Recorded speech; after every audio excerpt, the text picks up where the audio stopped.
Now if we're asked to add or subtract rational expressions that have a single monomial like this in the denominator, but in the numerator we have a binomial, right? We have two terms up here.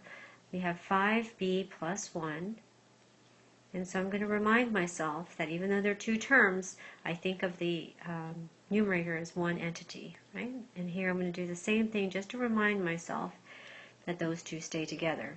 Now I have to go about solving, finding a least common denominator, because I can't go ahead and add these fractions yet, right? I have a 7b here and a 3b.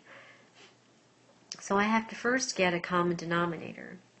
Well, if I look at that, my least common denominator, 7 and 3 don't have any common factors, so I can just make it 21b.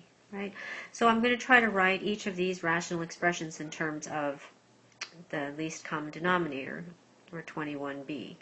So I'm going to look to make 7b, and I have 5b plus 1.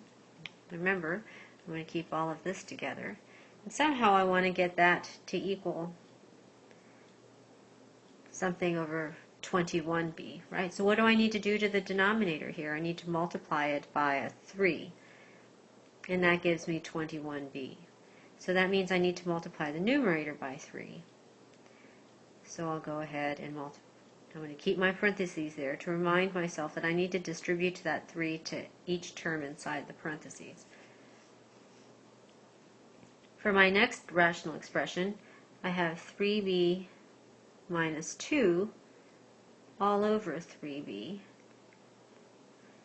Again, I'm going to remind myself that I'll put parentheses around my numerator there, and I want to have a denominator of 21b for this expression as well. So I need to multiply the denominator by 7, which means I need to multiply the numerator by 7. So I'm going to remind myself that that 7 has to be distributed to each term inside the parentheses. So now I'm going to rewrite my original expression as 3 times the quantity 5b plus 1 all over 21b plus, or minus, 7 times 3b minus 2 all over 21b. Now that I have the same denominator, I can go ahead and put it all over the same, just one denominator, it's 21b, and I'm going to go ahead and distribute this. Well, actually, let me write it out first, all as one rational expression. So I have 3 times the quantity 5b plus 1 minus 7 times the quantity 3b minus 2. Now I'm going to go ahead and simplify my numerator. I'm going to distribute, and I get 15b plus 3.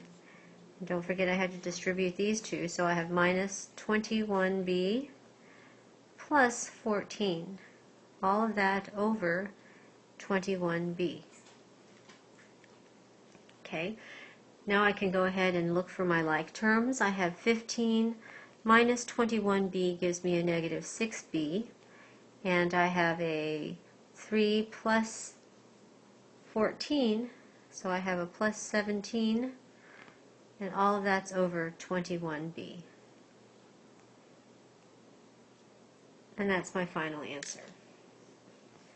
Now, just as a reminder, when I'm looking for my LCD, when I'm looking for my least common denominator, and I'm trying to get, say, in this case, 7b, 5b plus 1 over 7b to have a denominator of 21b, and I found that I have to multiply it by 3 in the denominator. So I automatically have to multiply the numerator by 3.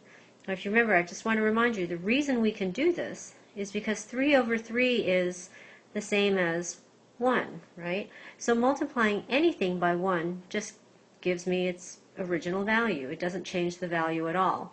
So that's why we're able to do this. We can go ahead and we can multiply anything by 1 without changing the true value of it. Okay.